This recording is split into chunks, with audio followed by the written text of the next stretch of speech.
जून महिन्यामध्ये विदर्भात पावसाने दडी मारली होती, मात्र जुलै महिन्याच्या पहिल्या आठवड्यातच गेल्या 3-4 दिवसापासून सतत पाऊस होत आहे आणि समाधानकारक असं वातावरण जे आहे ते बनलेलं आहे आणि समाधानकारक पाऊस जो शेतकऱ्यांना दिलासा देणारा पाऊस असल्याचं चित्र आपल्याला पाहायला मिळते आहे। एकंदर विदर्भाचा जर विचार केला तर विदर्भात बऱ्यापैकी पाऊस कोसळतो आहे।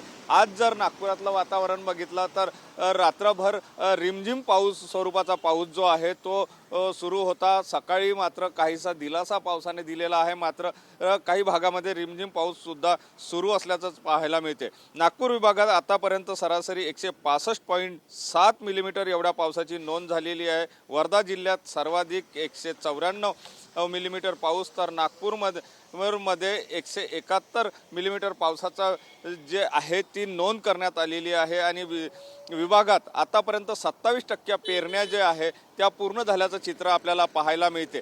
एकंदर म्हणजे जूनचा महिना जो आहे तो कोरडा गेला। जूनच्या महिन्यामध्ये कुठल्याही प्रकारे पाऊस जो आहे तो पडला नाही, मात्र जुलै महिना सुरू होताच गेल्या 3-4 दिवसापासून सतत पाऊस पडत आहे आणि त्यामुळे जर आपण बघितलं तर एक समाधानकारक स्थिती जी आहे, शेतकऱ्यांना कुठेतरी दिलासा देणारी स्थिती जी आहे ती निर्माण झाल्याचं चित्र पाहायला मिळते आहे। कॅमेरामन सचिन सयामसह सुनील ढगे, TV9 मराठी, नागपूर।